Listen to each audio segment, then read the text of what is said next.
can move our house over there.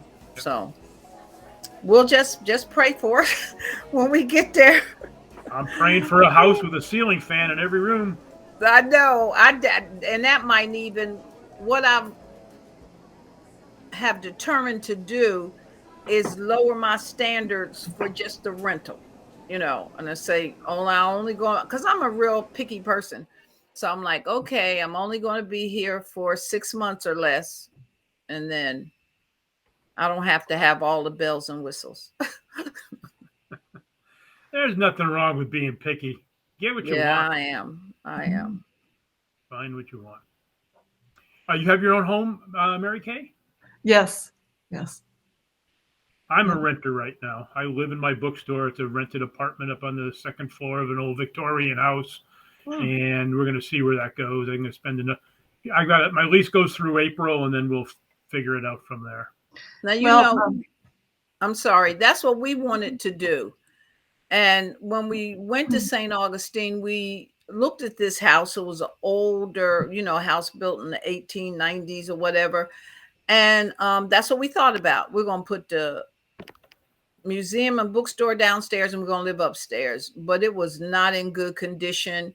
And when we mentioned to the guy, he's like, told the real estate agent, it's a rental. I'm not doing anything extra in there. So we ended up still renting one of his properties, but it was like an annex. He's got like 5 properties in this area that has a courtyard and everything. So we ended up renting the one in the courtyard but that's the excellent choice, Ed, if you can find it. Gigi, sometimes I'd like to hear more about what's in your museum, the museum part of the best Richardson African Diaspora Cultural Museum and Bookstore. I'd like to hear more about the cultural museum part. Okay, well,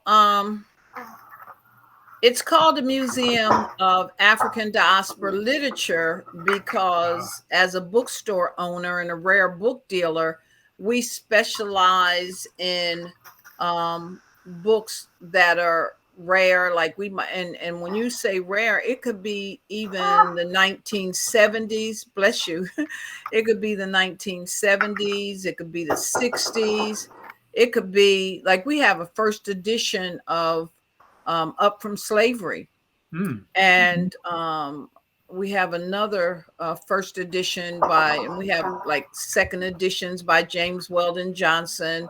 So we're talking about some older books, but the way the museum is set up is that we have, and the cultural aspect too, along the walls, we have posters of very famous people of the African diaspora. Walter White, who a lot of people don't know who he is, but wasn't he the guy on Breaking Bad? You know who he is? You do? I know who he is.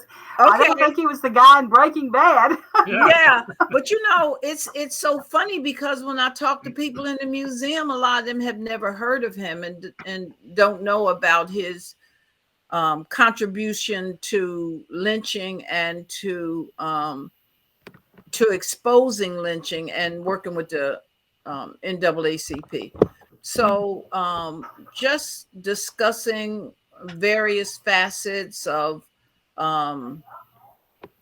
conditions, going from 1619, going from England, Jamaica, Haitian, a lot of the books that were sold here during the Harlem Renaissance were people who were like Claude McKay and, some of the people who actually were not American, but they were Jamaican, and transported here. So we try to teach people about the connection, because a lot of people will say, oh, I'm from Jamaica, I'm from Costa Rica, I'm from Puerto Rico, I'm from Cuba.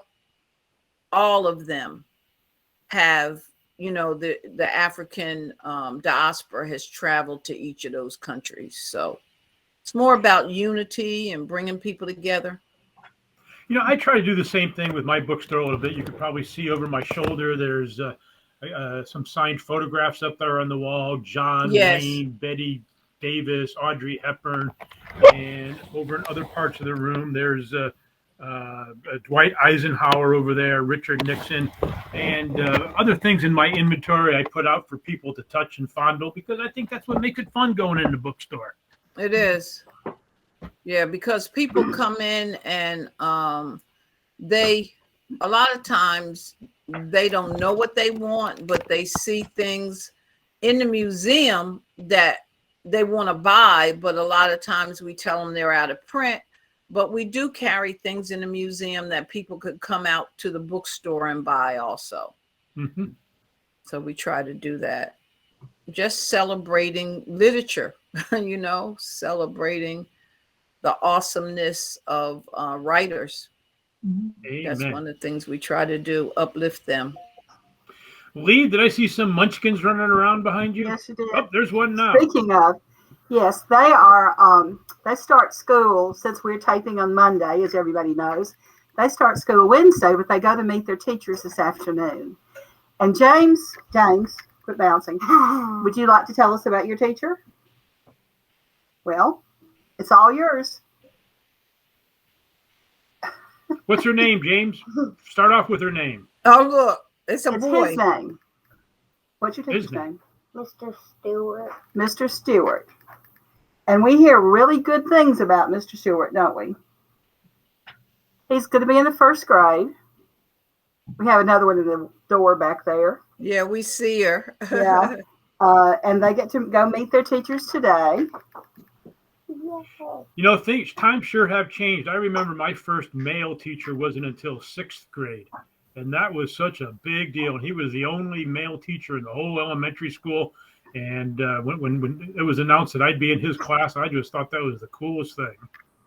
Well, we've had in our pre-K classes, this is 4-year-olds, we have 2 male teachers, I think, out of the 12 classes. Really, and one of them was, either was the Georgia pre-K teacher of the year or was a finalist for the Georgia pre-K teacher of the year a couple of years ago, Mr. Leatherwood. And so we've had a fair number of men in the younger grades. Not a lot, but some. Yeah. I think that's great. That's and great. Then Clara, who is your teacher? Miss Banta? We don't know Miss Banta, but we'll find out, won't we? Mm-hmm. This is in 3rd grade. You don't know Miss Banta? We don't know Miss Banta. Maybe No. she was an extraterrestrial that was Maybe just she beamed was. down to Earth. And you know, in a town the size of ours, you frequently know most of the teachers. Like the parapro that James had last year, I've known since she was a baby, you know. And you know, we usually know, or their mama knows, a lot of the teachers. So this will be kind of new experience, won't it? Huh? Good. So they are going to go watch TV, and we will Watch have TV? You mean they're going to go read a book? I think they're probably going to watch TV. We are going to watch They're not going to fight. They promised me. No, He said no. they're not. All right. But before they go, have your granddaughter tell us the best book she read all summer. What's the best book you read all summer? Well, come up here where they can see you. I don't know. Well, you read a lot of books. What did you read that you liked? Or not like.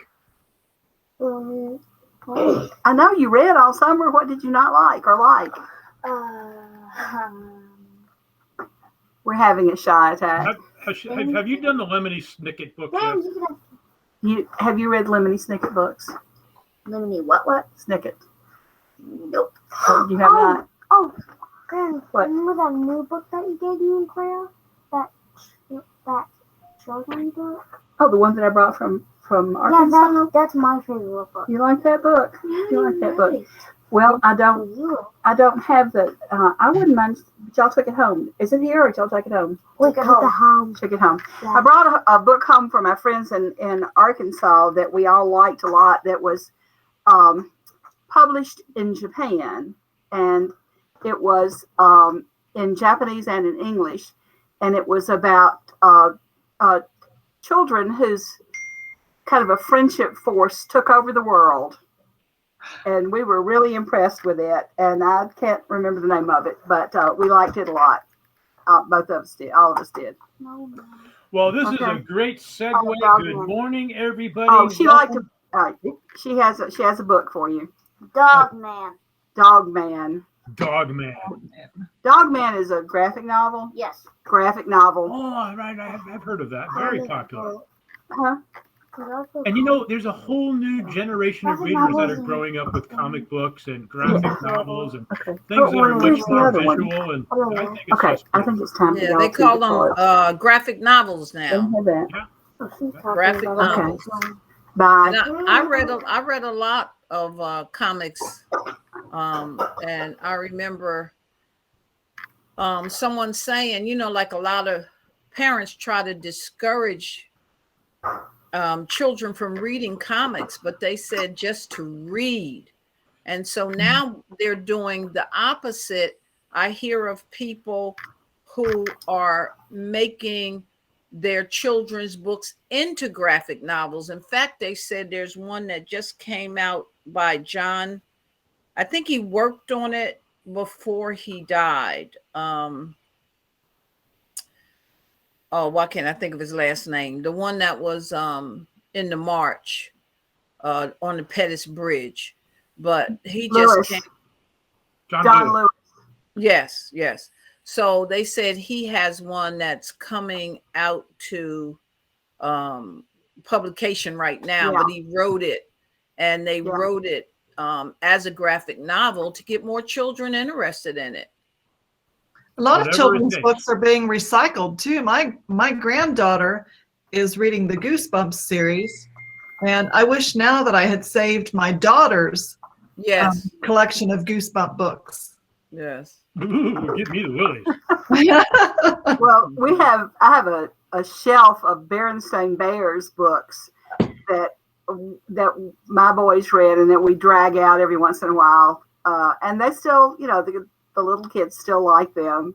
Yeah, I always loved them. Berenstain Bears, and then the little Monster series by Mercer Mayer. Both of those.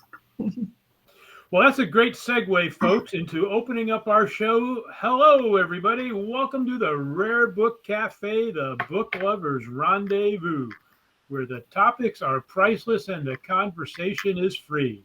I'm your host, Ed Markiewicz of Montgomery Rare Books in Portland, Oregon.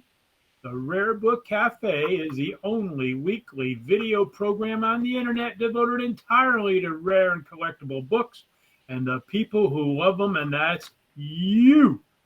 All right, everybody. We're here every Saturday at 12:30 Eastern Daylight Time, 9:30 Pacific, and 5:30 Greenwich Mean Time. But we're also here 24/7. We're streaming on YouTube and Facebook in a video format. And for audio only, to take your phone along in the car and listen to us as you travel, you can find us wherever great podcasts are listed. That's Rare Book Cafe Raw. Download us and give us a listen. We're a virtual cafe accessible anywhere in the world, and everyone and everybody is welcome. We're here for the love of books. With me today are Linn, Georgia. Give us a wave there, Lee. Gigi Best of the Best Richardson African Diaspora Cultural and Literature Museum in Tampa, Florida. Hey there, Gigi. Soon to be in the nation's oldest city, St. Augustine, Florida. Richard Mori will be joining us later in the show of Mori Books in Franklin, New Hampshire. And that lovely lady in the top right-hand corner of your screen is Mary Kay Watson, here to talk to us about a novel set in the city where she just vacationed, Chicago, Second City, America. I guess it's not Second City anymore, is it? I don't know. It's somewhere in the top 5. Yes. Also in the show today, we've got one of our regular presenters, David Hess, things found in old books from Orange Books in Orange, California. And we're going to have part 2 today of school days. For some people, that's DAYS, and for other people, it's DAZE. We started last week talking about going back to school and how that relates to books. And I think we're going to kick off our show with that topic. Gigi, pick up where you left off last week. What have you got on your mind for us? Well, last week we were talking about the books that were not introduced into into our curriculum in elementary or middle school. Also about the books that were banned for us that probably would not be banned today. Books like East of Eden, and how I had some radical teachers. It was actually a man and a woman. I can't even remember their names, but they made sure that we read those books, even though they were supposed to be banned. So just, I guess the biggest thing, like we were just talking about, how they're trying to capture the younger people's attention. And it's hard because if you think about the competition they have with the electronic devices, giving electronic devices to a baby, and they're, like we were saying, you go out to a restaurant and you see these 2-year-olds just engrossed in the tablet, and the parents can't get them to eat. They can't do anything. So with them trying now to bring graphics novels or graphic, even children's books, to help get children more interested in reading, since they have, a lot of them have moved away from that. So, we should probably do a show on that sometime, because one of the things I've observed in the collecting world is that the tastes of modern and younger collectors has really changed to things more towards comic books, graphic novels, things that are bright and colorful and more visual and more interactive. It's funny how those tastes in the community have changed over the last 20 years. And we go ahead. I've had a few of a series of comic books that were based on African American figures like Benjamin Banneker. I can't remember what the title of the series was, but it was kind of like Classics Illustrated in a way, looked kind of like that format. But they were very, very attractive, and these were probably from maybe, close to 20 years ago that they came out. Yes, I actually have some on my shelf that's the next time we meet, I'll if I haven't packed it up. I found some I guess they would call them graphic novels from back in the 20s that we have on display. We don't have them for sale, but we have them on display. But I read everything I could get my hands on, and I want to ask, did anybody here read Mad Magazine? Of course. Yeah. Yes, indeed. I devoured. What me worry? Yes. I have an interesting story about Mad Magazine.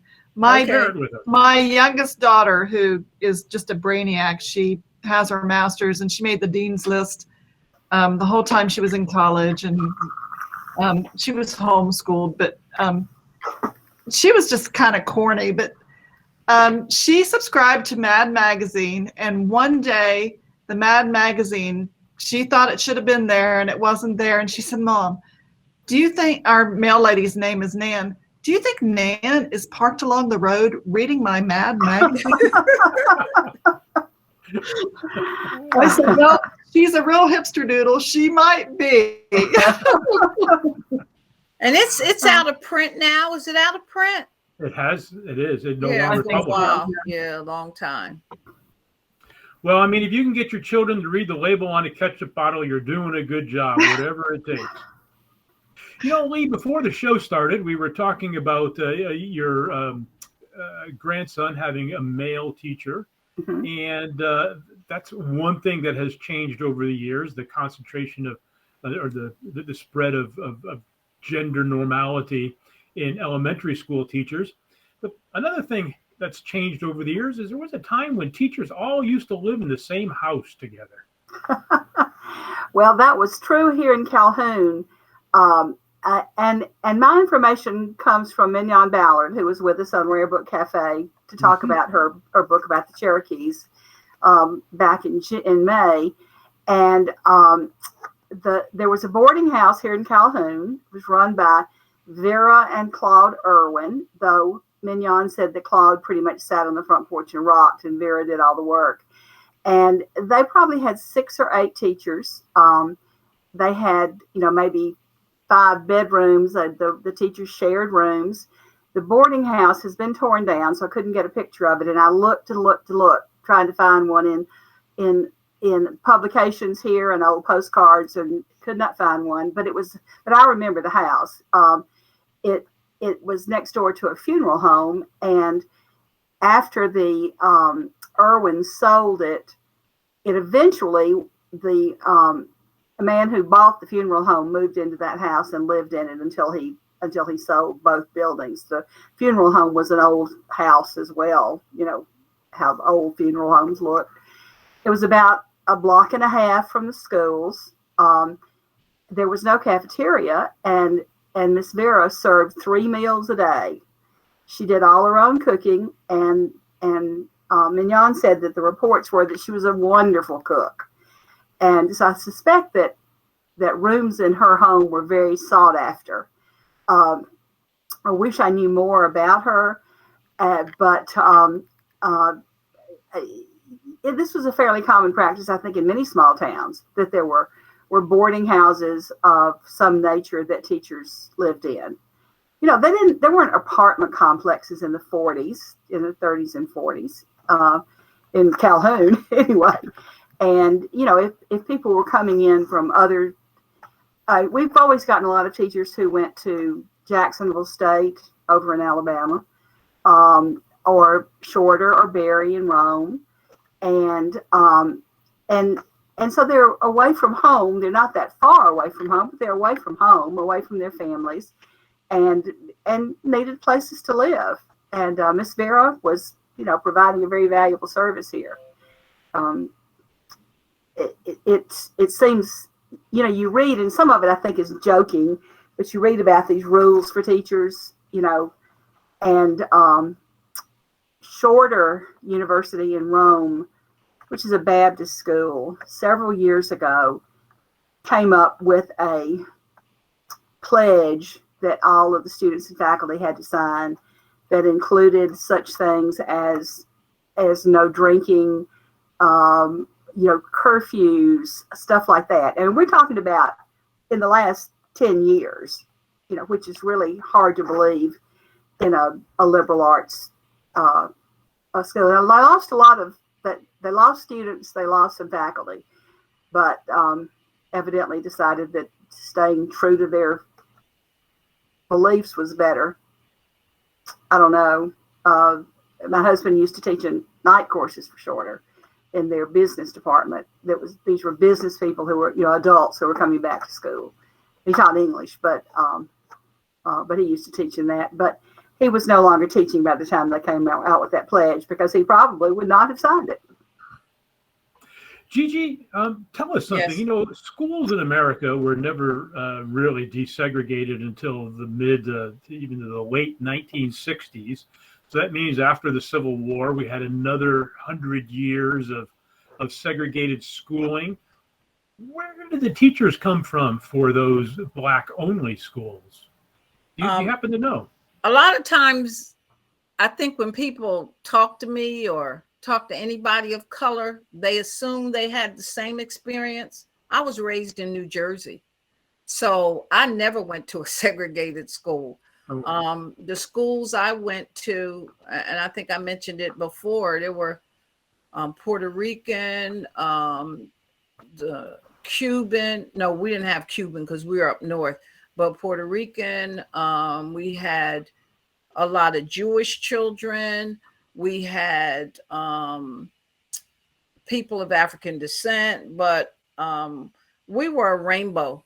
And so we had teachers that were the rainbow also. So I was blessed. I think I had a very excellent education in New Jersey, except for the fact that I wasn't introduced to writers of color.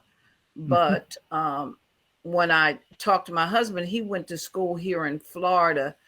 And I think for a short period, it was more like de facto segregation because of the neighborhood he moved in. But I think his school probably became a group school. You know, it wasn't segregated after the 6th grade or something like that. So I have no knowledge of that except for what I've read. Well, just a quick anecdote. After I was shortly married and didn't have children, we moved to Mississippi and we were looking for a house. And every time the real estate agent took us to a house, she would say, "Oh, this is in a great school district," or "This is in a bad school district. And we kept telling her, we don't have children. And even if we start today, they're not going to school for 5 or 6 years. So we don't really care about the school district. Come to find out, that was code. That was real estate code for being that was red. It was redlining. Yeah, it was redlining. And you know, it was a total shock to me to learn something like that was still going on. And they also call it steering. And as a real estate agent, we had to take a pledge that we will not steer anybody to any neighborhood. And people will come to you and say, well, I'm Hispanic and I want to be in a neighborhood where people mostly speak Spanish. We said, I'm sorry, we can't do that. I mean, you can look up neighborhoods. And another thing they do too, people will say, well, what's the crime like? And we can't tell them that either, because that's just a perception. So we say, you can go on sites and run now, because they have statistics for everything. Sure. And speaking of that, I read something about St. Augustine having a high crime. And so when I talked to the real estate agent, she said what that is people steal bikes all the time. You know, so it's not, you know, some kind of a serious crime or anything. I've had my bike stolen here in Tampa. So she said, yes, because they steal so many bikes that they hit that list. It's a serious crime if you have a bike. It is. Yeah. Yes. My son and daughter-in-law decided they were going to get really back into bike riding and brought their bikes out and had them all ready to go, and both of them were stolen. So that little project sort of went by the wayside. Palm to the forehead. Well, let me just remind our listeners that this is the Rare Book Cafe. With me today are Gigi Best, Linn, and Mary Kay Watson. Later in the show, we're going to have Richard Mori joining us. Richard is the road warrior who's out there knocking on doors and traveling all over New England looking for books. Later in the show, we're also going to have David Hess from Orange Books in Orange, California. Our email address is rarebookcafe@gmail.com. If there's anybody you'd like to see on the show, or anything you'd like to hear us discussed on the show, or any books you would like to talk about on the show, please send us an email and let us know what's on your mind. Mary Kay, what's your segment about later in the show? My segment's about the Eric Larson book, The Devil in the White Castle. It's a book written about H.H. Holmes and the Columbian Exposition of 1893 in Chicago. Great. Eric is one of my favorite authors. I just love nonfiction books. I mean, he wrote In the Garden of Beasts about the American ambassador in Germany just prior to the start of World War II. Dead Wake, Lethal Passing. And I understand that it has a new one coming out soon. We look forward to hearing more about that in a little bit, Mary Kay. Do y'all remember Dick, Jane, and Sally? Did you have the Dick, Jane, and Sally books when you were in school? Yes. Yes. Dick and Jane. They become very collectible. If you find a book in good condition, they have become very collectible. That and the Hardy Boys are very collectible, and Nancy Drew is very collectible. We have some of those, some old ones. Yeah, because some of those books were used for years in the classroom, and they took quite a beating from the children. So if you find one that's not frayed at the corners or at the edges, you just might have hit the jackpot there. Yes, definitely. I have some older textbooks here, and speaking of condition, this is more typical of condition of an old, a very old textbook. You know, they're just worn out. Lots of names in the front of various students who've owned it. Of course, this one is, let's see the date. This is from the 1800s. This is from 1845. You know, no pictures, no nothing in there. And I think the Dick and Jane series were such a refreshing departure from earlier textbooks, with bright colored pictures and of course the children were all very white, very middle class children, and very different from the variety of children we find in books today. But yeah, I was raised on Dick and Jane, and they are really one of the few series of textbooks that have really held some value, because these others, the primers and things, really aren't worth very much, unless they were a first edition, and that's very, very rare. James, are you sharing your pizza with us? Okay, well, he's eating pizza. We made homemade pizza for lunch today. Oh, okay. This a question I want to ask. You were discussing, Lee, something about a school. Is everybody's high school still standing? My high school is not. I mean, the building is still there, but it's something else. But the name of the high school has been kept and is now the name of a school that's, 25, 30 miles away from where mine was. Okay, this was the original grammar school and high school in Calhoun. The grammar school, the system was started in 1902, and you notice the bell tower, the arched door, and the kind of bump out in the front of the building. The building next door to it was the high school, and it was torn down in 1937 and a new one built on another site, a modern, kind of a low slung that kept being added on to over the years until it was really not a very attractive building. But our school system has been upgrading the school buildings over the last 15 years. And let's see the next. Okay, this is the new Board of Education building in downtown Calhoun. And if you notice, the bell tower, the arch door, the little bump out in the front is a kind of an homage to the original grammar school building. And then the next one, this is the high school, which is maybe 7 or 8 years old now. And the old high school was demolished, and this is basically on the site of the old high school. Not that original high school, but the one that was built in 37. And it has the same architectural features, as does the junior high, which should be the next slide. Yeah, the junior high doesn't have the bell tower. They're right next door to each other.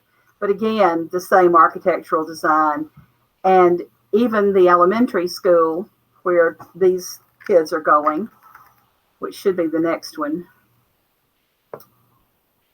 has it a little bit. That's the media center there in the middle.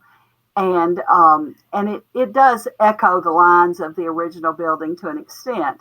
And so it's interesting that Calhoun has kept that tradition, and I think it's partly because as a small independent city system, Calhoun's been very proud of its school system, and it is a good system. It does well in academics. It does well in literary debate activities like that. It does well in sports, but there's a lot of pride in the community, in the school system, and I think that is reflected in the design of the school buildings that's been kept. Of course, inside they are as modern as you can get, but outside they've kept that kind of traditional architecture, which is kind of neat. That's an interesting question, Gigi. It brings back an anecdote for me. The high school that my mother went to was torn down in 1967. That happened to be the same year that my family was building a house. And my grandfather, who was a mason, went to where the school was being torn down and bought several truckloads of used bricks and used those bricks to build the fireplace in our living room. And my mother used to just love to sit there with the fire blazing in the fireplace and think about her school days as she cast upon the bricks which she once attended. My front wall is made of bricks from the original swimming pool area at the high school, at the old high school. Yes. So the reason why I asked about that is because I went to Camden High. Mm-hmm. And so Camden High was built like a castle. And they called it the Castle on the Hill. And they just tore it down, I think last year or year before last. And there was a lot of petitions, a lot of people who tried to keep it from being torn down. But then they said that there was lead, from the old time, lead paint and deteriorating infrastructure. So that was very sad for a lot of people who grew up in Camden, New Jersey, that they tore it down. But oddly enough, and I think I'll share a picture with Alan next time, but my mother went to a one-room schoolhouse in Wayne County, Goldsboro, North Carolina. And she didn't even move to Goldsboro until she was a teen. So that one-room schoolhouse had, from the beginning, like kindergarten, all the way up to, I guess, the 9th or 10th grade. And that's still standing. They repurposed that and they made it it's actually, I'm trying to think of the name of the, because my grandfather went there, but it's a lodge. It's a Masonic lodge now, but the building's still standing. Those days of one-room schoolhouses. Well, what a nostalgic conversation this has been. Thank you for joining us today, Gigi. We're looking forward to hearing about your transition to St. Augustine and wish you the best. Okay. Thank you so much. Good talking to everybody. See you later. Bye-bye. All right, everybody. Let's see if we've got Richard Mori with us. Richard from New England. Richard, are you out there?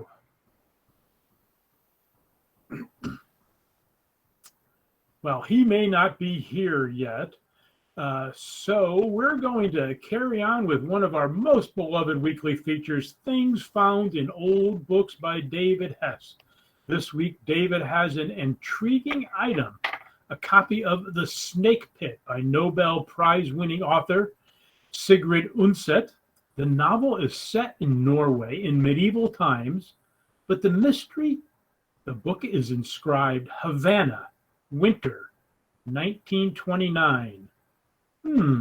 How did that get there? He also displays some items from the Queen Mary Tour in Long Beach, California, including a flyer for a music review entitled The British Are Coming, The British Are Coming.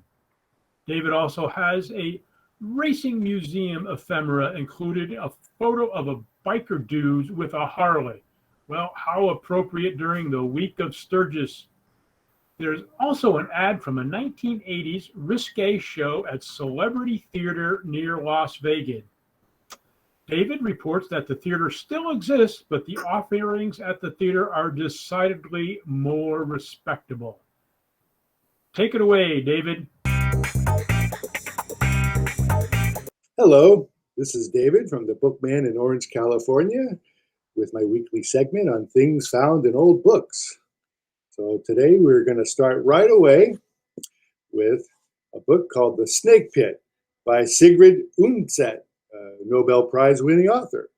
And I don't usually share inscriptions and because they're not technically things found. They're kind of found in old books, but they're not ephemera. But I like this one, and it says Mary A. Kramer, Salachieri Farm, with the nice flourishes. But I thought it was interesting because it was signed Habana, Cuba, winter, 1929. So this book at one time was in the country of Cuba, and for all you people in Florida, maybe you get a lot of this stuff there, but out here I found it very unusual. I don't really see much like that out here. And in 1929, before Cuba became a different country, and so I like that. I thought I'd share it with you today. In this book here, Needful Things by Stephen King, was a little bookmark. It says Don Laughlin's Riverside Resort Hotel and Casino and Bula Productions present adult entertainment, Naughty Ladies. So it's Monday through Thursday, 1991. And it's at the Dawn Celebrity Theater.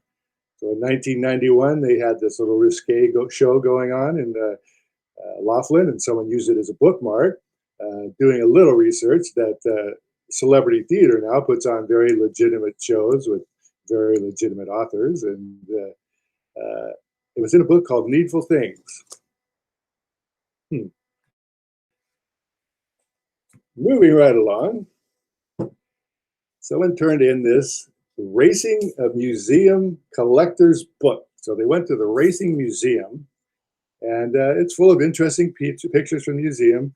And then stuck in the back here, I found this big photograph of 4 rough-looking dudes smiling beside their big Harley and posing, and with a lot of people in the background. So I don't know what the history of this photograph is. There's nothing on the back and nothing to indicate the date. But it was big, and it was left in this book, and I thought I'd share it with you. They look like friendly guys, actually. They don't look that rough. They just got rough-looking clothes on and a rough-looking Harley. And finally, in another kind of tour guide thing, it's on the Queen Mary, the official pictorial history of the Queen Mary. And in that book, I found these, like an advertisement for a show that they're going to put on at the Queen Mary. It's called The British Are Coming. It's the smash. The British Are Coming. Lively musical review, all-star cast directly from England, now playing. And on the inside, they had little places you could see in the Queen Mary, and also a little questionnaire about whether you liked your trip or not. And then I also, in the same thing, was a Queen Mary tour guide from 1976. So 1976, I think the Queen Mary had pretty much just landed here in Long Beach, close to where I live. A little tour guide of places you can go on the Queen Mary, and little items of what to do. And in there was also the little ticket stub, also dated 1976. So Someone here bought the book at the gift shop and kept all the stuff that they picked up, including their ticket stuff, and put it all in the book for us to find later. So it was a quick one today, but that's all I have. And we'll be looking on for more coming up for next week. And I want to thank you for tuning in. And if you have stuff that you found and would like to share, and I would be more than happy to share it on the show here, send me a picture of what you found and a little description, and send it to oldbook@ebookman.com. That's oldbook, no S, at ebookman.com. And I will share it. And I want to thank you for tuning in, and look forward to seeing you guys next week. That's all I have. David from the Bookman in Orange. Bye-bye. Well, thank you very much, David. That was quite interesting. I want to share a couple of things with our listeners. You know, you did the little piece there, David, on the celebrity theater that no longer exists. And sometimes things that no longer exist become quite collectible. For example, I have here the Rajneesh cookbook, little paperback copy. The Rajneeshis was a group that was living in Central Oregon in the early 1980s. The copyright date on this book happens to be 1984. But the interesting thing is this book was published in Rajneesh, Oregon. For a period of time when the Rajneeshis took over, they changed the name of the town, and it has since been changed back, no longer exists. So a book published in a town that no longer exists can be quite collectible. Also, I recently picked up a stack of autographs on cocktail napkins. How stereotypical is that? Sitting around a highfalutin bar or restaurant, and you see a celebrity and run up to him with your napkin and say, "Here, sign this for me, sign this for me." This happens to be the bottom half of a placemat from, if you can see it, there it is, the Canyon Club in Palm Springs. This one's signed by David Jansen. And here's a cocktail napkin from the Canyon Club that was signed by Milton Berle. Well, the Canyon Club also still exists, but not in the format that it did once upon a time. Let me read for you the introduction from the Canyon Club as it exists today in Palm Springs. Palm Springs Gay Men's Resort. We are a gay men's clothing optional hotel in Palm Springs, California, with 32 rooms and 8 private patios, 8 with full kitchens. Built in 1957, right about the time that these cocktail napkins were signed, and lovingly restored by the owners John and Chris. The resort exudes a 1950s Palm Springs chic with the comforts and amenities of today. 32 rooms nestled around a 52-foot pool, surrounded by palm trees and lush foliage and cooled by mist during the heat of the day, promise to give you the vacation that you need. Well, times change, places change, people change, and collecting changes as well. So those are just a few items that I wanted to share with you, and that you see some ephemera that you pick up along the way that no longer exists. That makes it even all just a little bit more valuable. Thank you, David. What a wonderful segment. Look forward to having you back next week. All right, folks, I think it's time to move on to Mary Kay. Hello, how's everyone doing? All right, The Devil in the White City. Yes, I bought that book at the Sandmeyer bookstore when I was in Chicago. And I found out later that my youngest daughter had actually read the book, and my oldest daughter wanted to read it, so she's got my copy of the book. But the book's by Eric Larson, and it's actually going to be made into a miniseries on Hulu with Leonardo DiCaprio. No way. Yes, yeah. And this is a picture that is, well, this is the video. Answer to that question, but we do know that it's coming to Hulu. The best-selling book set at the Chicago World's Fair of 1893 is being turned into a series for the online platform that will be produced by Leonardo DiCaprio and Martin Scorsese.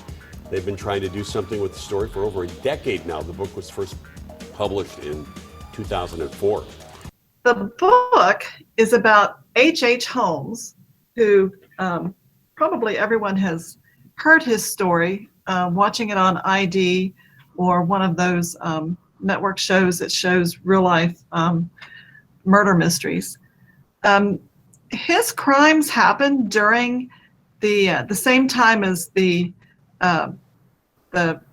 Ripper in London, and Mary Kay, I don't want to get too much into his crimes because you really want to read the book. I found the book interesting because half of the book is actually about the World's Fair that took place in 1893. It happened a year later than it was actually the Columbian Exposition. It was to celebrate Christopher Columbus's discovery of the New World. But because of so many problems that they had with it, it actually started 1 year later in 1893. And H.H. Holmes built a hotel near the property that the fair was going. Jackson Park is where the fair was held. He bought some property, built a big hotel there, and it had all these secret rooms and secret ways to kill people. He was eventually caught in Boston. It's a long, convoluted story, but like I said, I want you to read the book. And he was caught in Boston. He was imprisoned in Philadelphia. He wrote his memoirs while he was in prison. Some of the things that he wrote in there were probably not true. He did say one thing about himself. He said that he was born with the devil in him. And so I think that's where the title of the story comes from in Erik Larson's book. It is a really good read. I have enjoyed reading it. Like I said, my oldest daughter has it now. Yeah, it's a good book. There's a lot of history there. One of the things I want to point out here that H.H. Holmes was a doctor, as was Dr. George Hodel, who was accused of having killed the Black Dahlia. Sometimes these people are too smart for their own good. I think he kind of violated his oath in that book somewhere. He did, and it's very unusual for a serial killer to have actually gone to college and completed his education and become a doctor. Even when he was in medical school, he had a malicious nature. He would ensure indigent people, something would happen to them, they would die, and he would sell their bodies to the medical school for cadavers. They were in desperate need of cadavers at the time. So he always seemed to have this malicious nature. And I think that when Jack the Ripper, when those stories were appearing in the American newspapers, I think that might have been something that really appealed to him. And so, he built his murder hotel. And now the murder hotel, someone, after they found out what he was using the hotel for, someone, somehow it mysteriously burned down. And in its spot now sits a post office, the Inglewood post office, and part of the parking lot is where the hotel was. It's an interesting story. It's one of our first serial killers that we know of in this country, and it preyed on women who came alone, looking for jobs, looking for adventure, just coming to the fair. People people that just wanted to have that experience. And Chicago at that time was one of the leading cities in the nation. Is the search for the city where the World Fair would be held went on for over a year, and Chicago was picked because it held it was just in the Midwest. It was booming. It was a center of transportation, food distribution, everything new that was happening in our country happening there first. And it's a sad story, but Eric Jackson's book is really a good book, and I highly recommend it. I also can't wait to see Leonardo DiCaprio's. Look forward to seeing the movie as well. Thank you, Mary Kay. Okay, everybody, we'd like to bring in Mike Slicker of White House Books in Dade City, Florida, a proud member of the ABAA, the Antiquarian Booksellers Association of America. Earlier in the show, we were talking about the Dick and Jane series as the quintessential beginning reader many of us used for generations. Mike has been looking in the collection of these early childhood books and has some more information on them for us. What have you got to share, Mike? Today's back to school day on the Rare Book Cafe. And I'm joined by my granddaughter, Grace Smith. For those of us who love books, there is no back to school. We're all the time learning. We learn lots of things from our books. There is no back to school. We like it. I can remember, though, when I was younger, I always looked forward to school because I was looking forward to the new adventure. Now, I was a military brat, so there was some apprehensive feeling as well. Are they going to like me this year in the new school and all of that sort of thing? But I always looked forward to the new adventure that a school had. Back in the days of the de Medicis, there were school kids too then. This is a copy of Virgil's Aeneid done back at the time of the de Medicis. And we can tell it's a school book because some of the artists who were there in Florence at the time had children, and the children needed schools. This is the Galeotto family. We can tell this is a school book because look, kids back then are very similar to kids today. They drew pictures on all the stray sheets and what have you. These kids would have had a special tutor. But we Americans did something different. When we established the United States, we decided that for a democracy to function properly, we needed to educate everybody. So the first guy really to have a sort of general education was Mr. McGuffey. Mr. McGuffey published his early reader in the 1830s. This is an edition from the late 19th century. Excuse me, by then there were millions and millions of copies roaming around. It was a successful endeavor. We did, in fact, educate an awful lot of kids in one-room schoolhouses. Laura Ingalls Wilder, you know that name? Yes. Yeah, she went to a one-room schoolhouse, didn't she?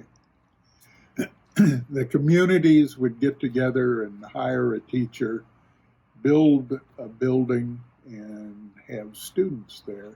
And as the United States moved west, those little schoolhouses moved along with them.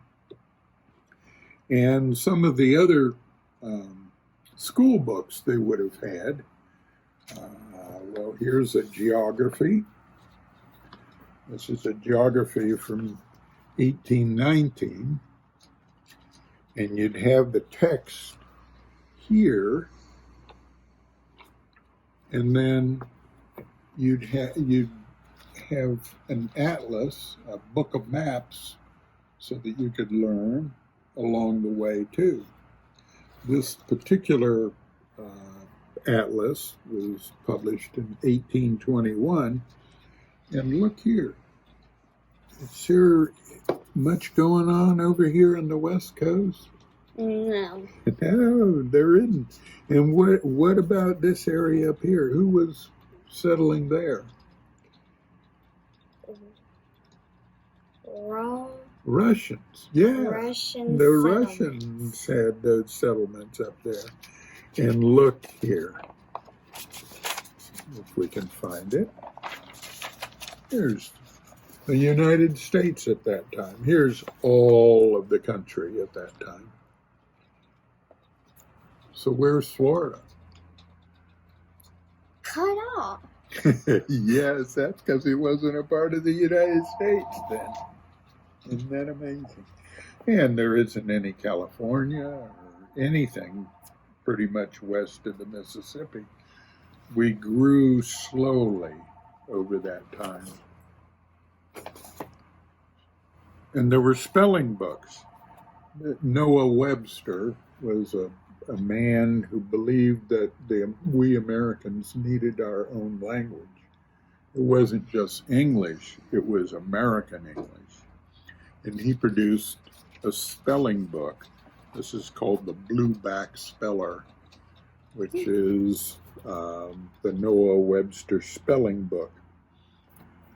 But you look in here, and early on, the kids are learning how to spell badge and sledge, clogs. That's for the first graders. Yeah, there was a lot of, and the other thing is that we talk about the separation of church and state, but look here, in some of these pages,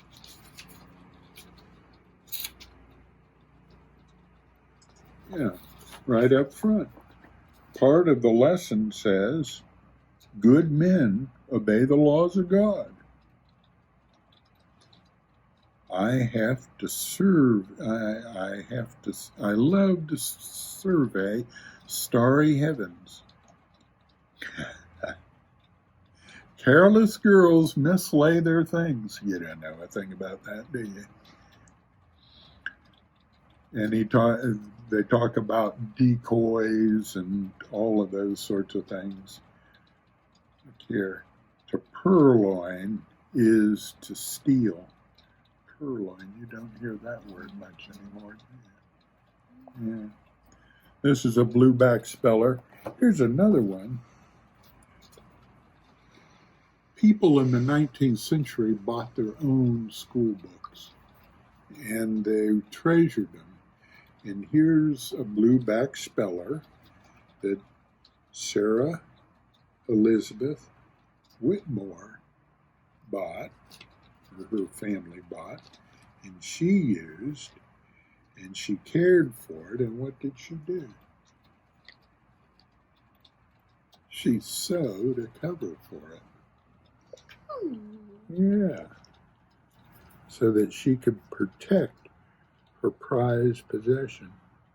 One of the interesting things to me is that because families bought the school books and they were treasured so much, that many of them come down to us. Look at this. All over here are all these old school books.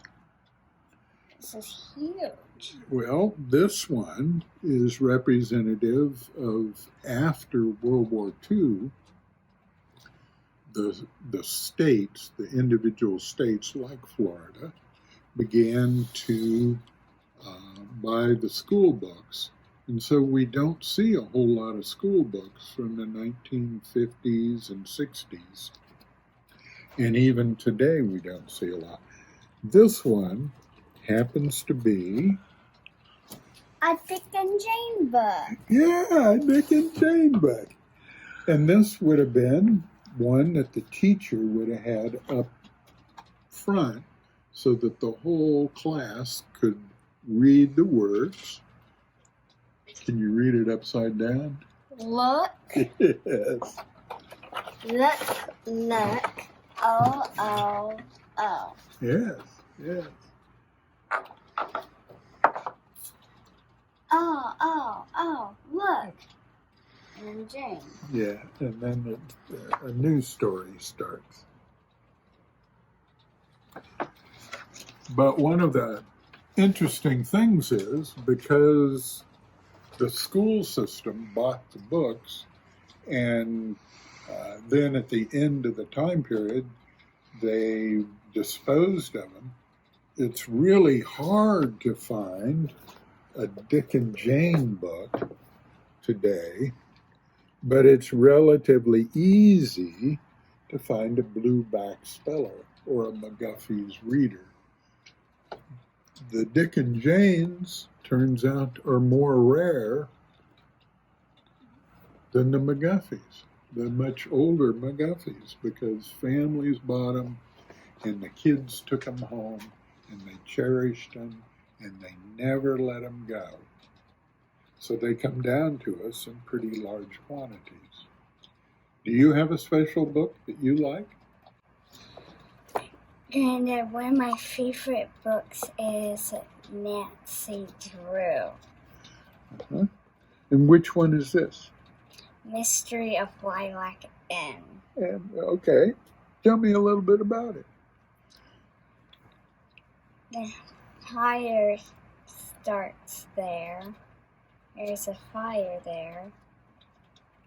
And she gets in a big submarine and gets kidnapped and scuba dives. So, does she solve the mystery? Yes, she always solves the mystery. Yeah. That's kind of what makes it fun. But she has adventures all along the way. Yeah. Like getting kidnapped. Yes. I remember in this one, I think she drives a car too. She does drive a car, and a car zooms past her and pushes her over into a ditch, and she can't get out of it. Yeah. And that, of course, is when a chapter ends, right? Yes. It leaves us on a cliffhanger. Yes. Well, that's great. I'm glad you have found things that you enjoy reading too. Yes. Yep, and we all look forward to going back to school. Don't we? Bye-bye. We'll see you next time. Bye. All right, everybody. I understand that Mr. Mori has joined us. Richard, are you out there? And where is out there, Richard? I am here, Ed. Back from my Good, trip Hollywood. to Bennington, Vermont. Bennington, Vermont. Isn't that the home of Bernie Sanders? Well, no, he's from Burlington, Vermont. Oh, Burlington, Vermont. Okay. What's going on in Bennington?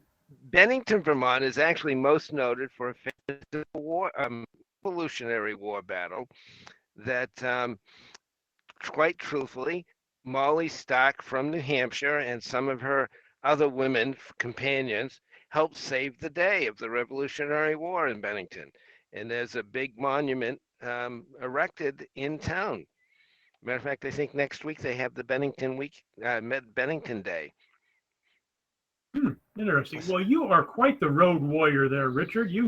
Every time we talk to you, you seem to be in another state, which is easily possible in New England. But I think last time it was Maine, the time before that, New Hampshire, and today you're in Vermont. I know, bouncing around. But we had a wonderful show. The Vermont Antiquarian Booksellers Association put on their annual summer show. Must be the second one, right? After the New Hampshire, is this the second one of the season? It is the second one, although this weekend there was a show also in Colorado Springs, put on by the Colorado or the Rocky Mountain Dealers Association. And I think there was a show a week or two ago in Minnesota, I think, the Twin Rivers show. You may be right there, yeah. So, but there aren't very many, and this is the only second one in New England, and we had a grand time. All the dealers, I talked to them, there were 15 of us. We had a wonderful time. The public showed up. We were really pleased with that, and I think everyone sold books. Great. And did anybody buy any books? Speaking of yourself, did you pick anything interesting up? Well, I didn't pick up too many interesting things. I bought a few little trinkets, so to speak, for my stock, so they have some things. But there were some wonderful things to be shown. I think we did a little video on one. My friend Dwayne Stevens brought a really wonderful piece on early American history that was there. Peter Stern brought some wonderful stuff. Although I did actually bring a really wonderful piece, and I should actually show it sometime.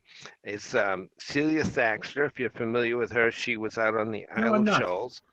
Oh, Celia is a wonderful, wonderful gal.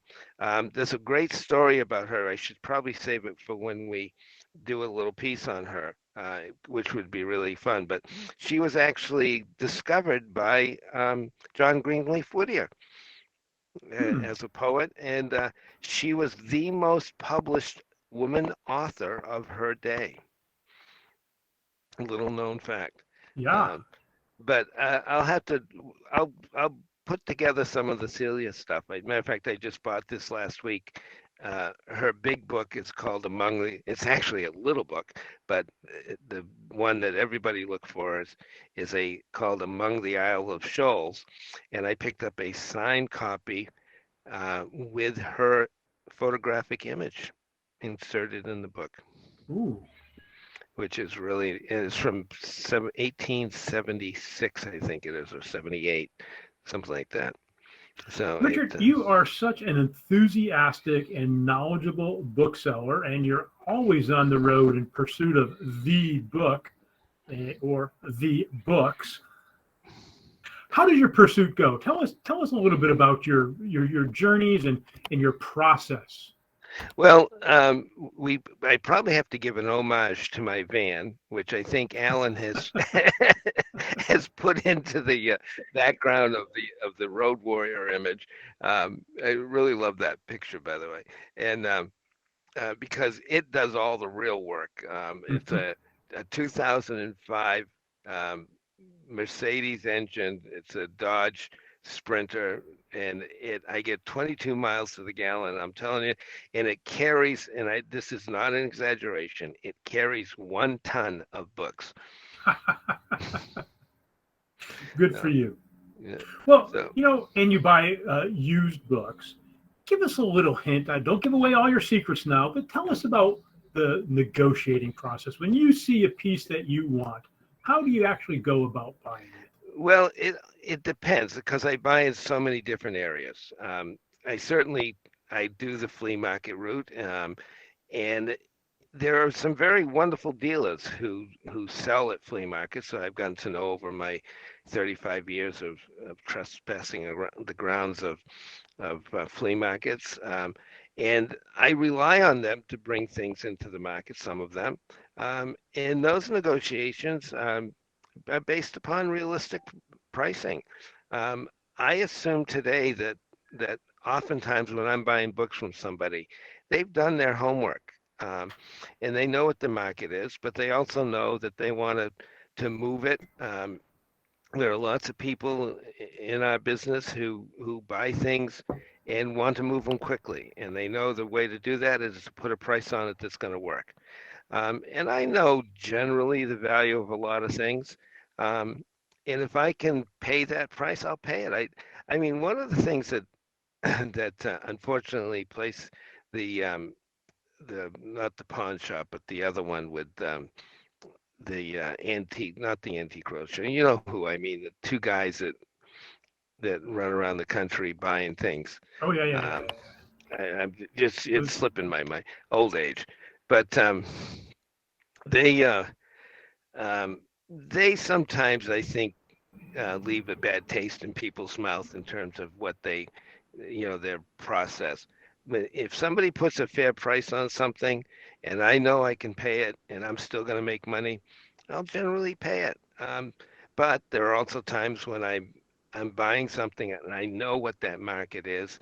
And if they're pricing it too high, I'll ask them to, if we can negotiate this. I never assume that somebody's going to give me a deal, but I've discovered that when I'm polite and courteous and respectful, it goes a long way to making a good deal. Yeah. And on the selling side, we can't stay in business if we don't make a profit, but do you ever sell below cost just to move an item? I have probably done that on a few occasions, sometimes accidentally. And if you haven't done it accidentally in the business, you haven't been doing the business long enough. I remember I bought a wonderful piece in Florida last winter. It was basically an entomology collection of bugs, mounted, beautifully, I mean, almost professionally mounted, but it was a college project of some kind. And I'd paid, I think, like $45 for it, which, when you're not buying books, $45 for something you don't know a thing about, it can sometimes feel like a lot. And I put it out for like $75. I wasn't looking for a big turn, but sure. I just thought it was really done good. And I had it in the van one day, and I was pulling it out, and I didn't have a sticker on it. And the mother and daughter were quite fascinated. They said, "How much?" And the first number that came to my mind was the $45 I paid for it. So that's what I said. They couldn't buy it fast enough. Sold to the only bidder. So, I mean, and I'm glad I moved it, because if I carried it too much longer, traveling with it can jar the mountings, and I didn't want that to happen either. So I was glad to, and it really went to a young lady who was just enthralled with it. So, there are times you just do that. Yeah, I tell you what, there's nothing that makes me happier to sell an item to somebody who loves it more than me. Yeah. Yeah. And buying and selling, of course, is a big part of our business as book dealers, but also as book buyers. When our listeners out there are trying to add to their collection, I mean, not very many of us are Bill Gates and have infinite financial resources. And the other thing is, everybody likes to get a good deal. Everybody does, and it's sometimes really good as a seller to help people get a good deal. I mean, over the years, I've had lots of different experiences with buyers, but I had my store. They would walk in and they'd say, "Do you have this book? I've been looking for it for 10 years." And I'd walk over the shelf, I'd pull it off, and I'd put it in their hands. All transparent. And I've seen people shake, can't believe what they're seeing. I've had women cry because they were so overwhelmed with the feeling of joy that they'd ended their search. But I've also had the experience of putting it in somebody's hands, and it might have had a bigger price than what they wanted to pay for it, but it was also the book they'd been looking for 10 or 15 years, and walk out without it. So, the experience goes a lot of different directions. It goes a lot of different directions. Now, I understand we've got a short video from your trip last weekend. Let's dial into our executive producer, Alan, and let's see if we could put that video up there, Alan. So here I am at the Vermont Antiquarian Book Fair. We're in our only day, Sunday, August 8th. And I just wanted you to see what my booth looks like here. And you get to see a little bit of the floor tilted up. And we've had 15, there are 15 dealers on the floor. So here I am with Karen Austin at the Vermont Antiquarian Book Fair. I had to spread my arms way out here. Here we are. That's better. Gary, Karen's husband, who passed a few years ago, used to run this fair. And everyone you're here, smiling at me. You see in the video because I don't see it. And we're very pleased that Karen is here, and is also a member of the ABAA. All right. And so, Karen, do you want to say a few words to the audience out there? Well, I just want to tell everyone, if you're in the area, next year when this is going on, this is a wonderful book fair. It's grown quite a bit since the last time we did it, which was 2 years ago because of the COVID. And, there's a very interesting mix of dealers and material, and the gate just keeps getting bigger all the time. So it does. We had a really good day today. I had a terrific day. I was very, very pleased. Thanks. Yeah. I have Dwayne Stevens here with me, bookseller extraordinaire. And what are you holding, Dwayne? I've got a volume within the Stedman's History of the American War, Origins of the American War.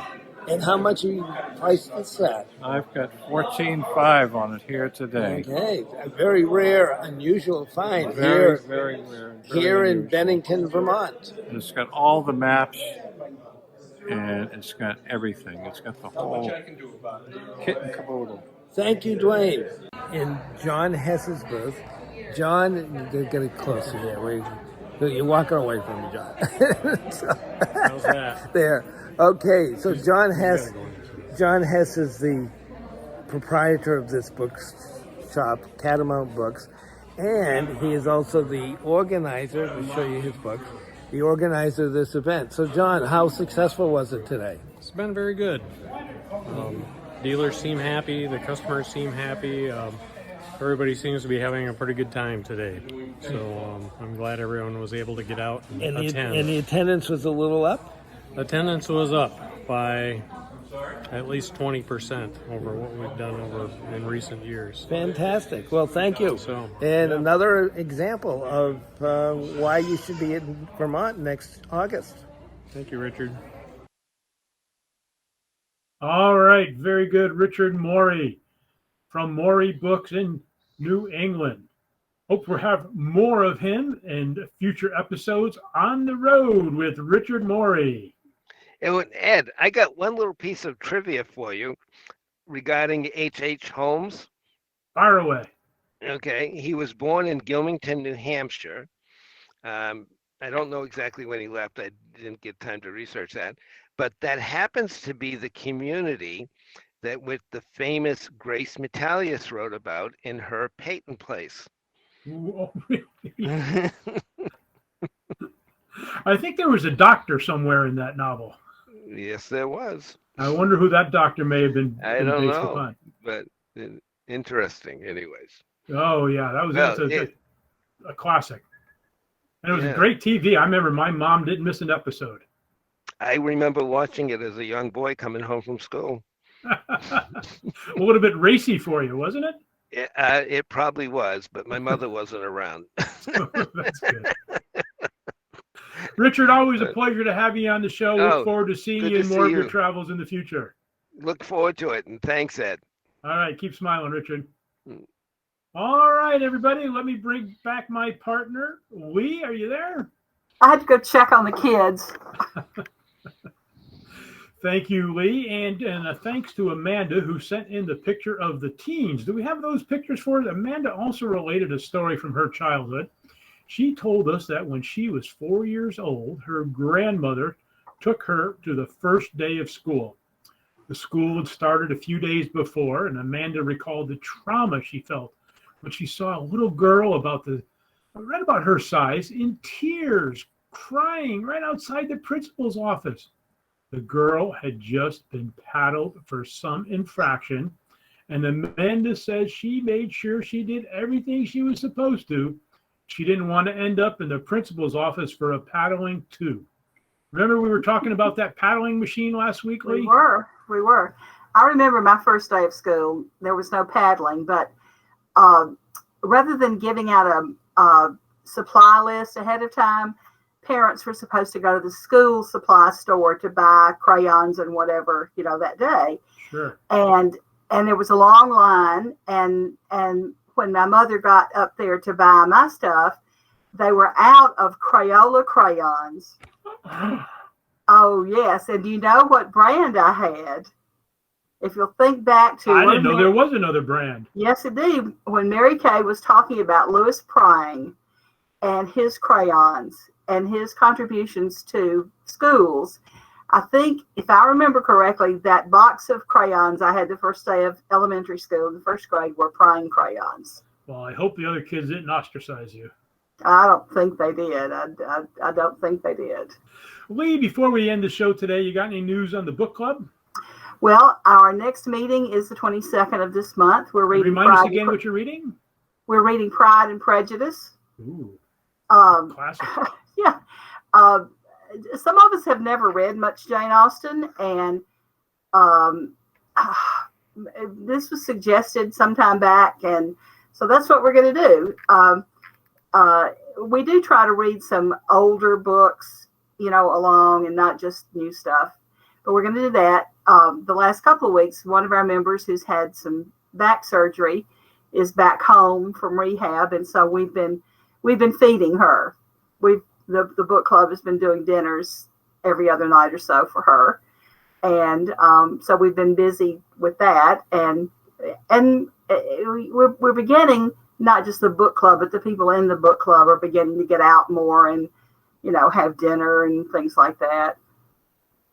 Though the statistics around here are not good for the virus. Statistics for vaccination is not good. Well, we have some concerns about school starting back. We'll see.